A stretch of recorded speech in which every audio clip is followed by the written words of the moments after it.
दो सिर वाला जुलाहा। एक बार मंत्रक नाम के जुलाहे के सब उपकरण जो कपड़े बुनने के काम आते थे टूट गए। उपकरणों को फिर बनाने के लिए लकड़ी की जरूरत थी।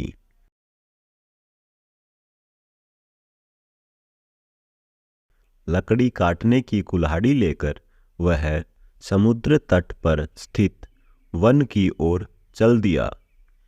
समुद्र के किनारे पहुंचकर उसने एक वृक्ष देखा और सोचा कि इसकी लकड़ी से उसके सब उपकरण बन जाएंगे।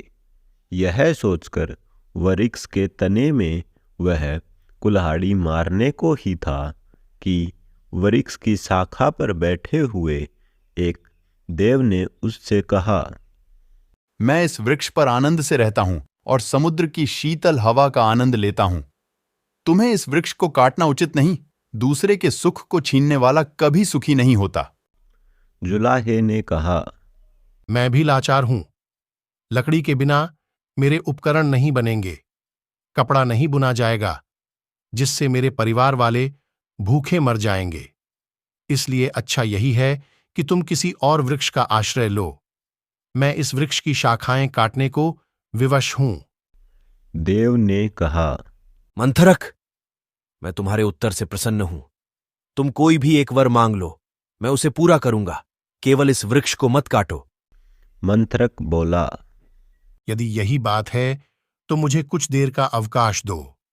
मैं अभी घर जाकर अपनी पत्नी से और मित्र से सलाह करके तुमसे वर मांगूंगा। देव ने कहा, कोई बात नहीं वत्स, जब तक तुम वापस नहीं आते तब तक मैं तुम्हारी प्रतीक्षा करूंगा।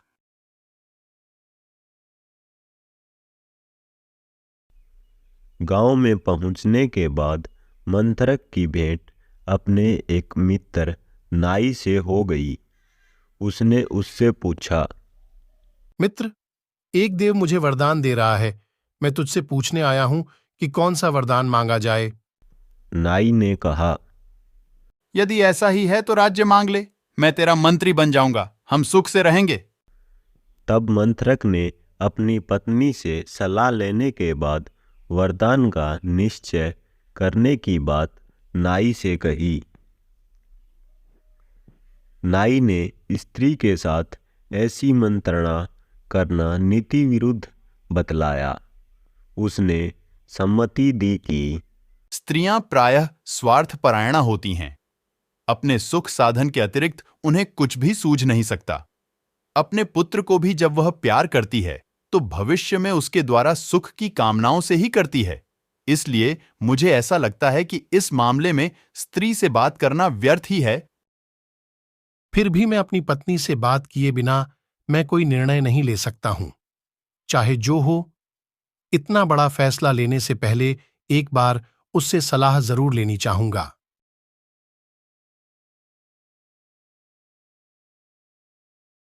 घर पहुंचकर वह पत्नी से बोला, आज मुझे एक देव मिला है।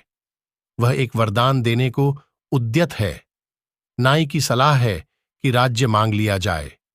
तुम बताओ कि कौन सी चीज मांगी जाए। पत्नी ने उत्तर दिया, राज्य शासन का काम बहुत कष्टप्रद है। संधि विग्रह आदि से ही राजा को अवकाश नहीं मिलता। राजमुकुट प्रायः कांटों का ताज होता है।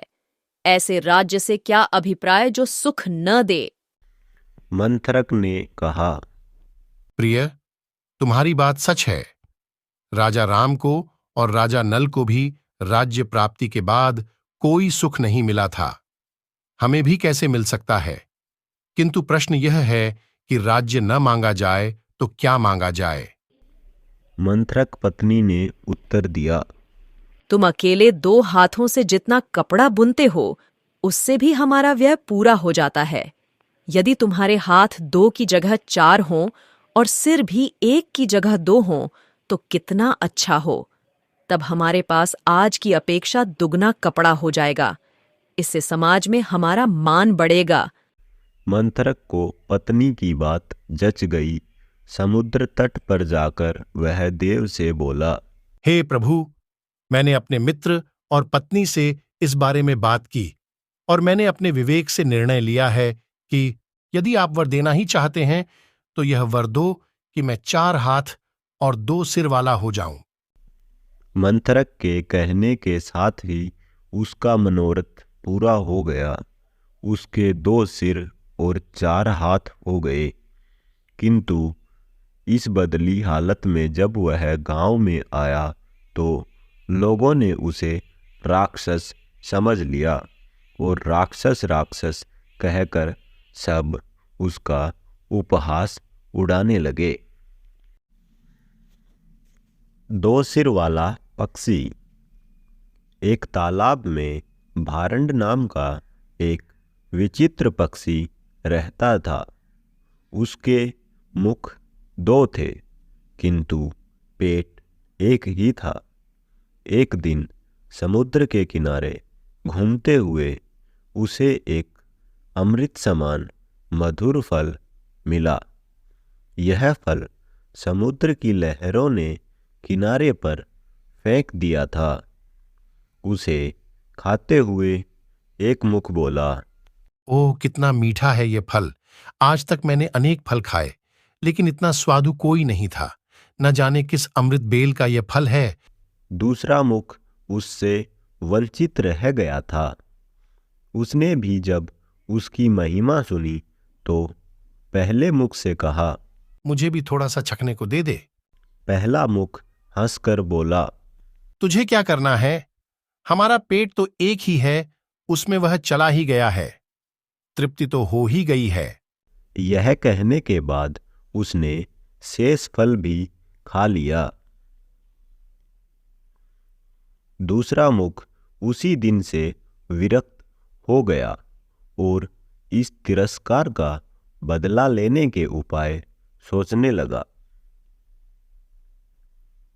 अंत में एक दिन उसे एक उपाय सूझ गया। उसे एक विषफल दिखा। प्रथम मुख को दिखाते हुए उसने कहा, देख, यह विषफल मुझे मिला है, मैं इसे खाने लगा हूं। प्रथम मुख ने रोकते हुए आग्रह किया, मूर्ख, ऐसा मत कर। इसके खाने से हम दोनों मर जाएंगे। द्वितीय मुख ने प्रथम मुख के निषेध करते करते अपने अपमान का बदला लेने के लिए विषफल खा लिया। परिणाम यह हुआ कि दोनों मुख वाला पक्षी मर गया। सच ही कहा गया है कि संसार में कुछ काम ऐसे हैं जो एकाकी नहीं करने चाहिए। अकेले स्वादु भोजन नहीं खाना चाहिए। सोने वालों के बीच अकेले जागना ठीक नहीं। मार्ग पर अकेले चलना कठिन है। जटिल विषयों पर अकेले सोचना नहीं चाहिए।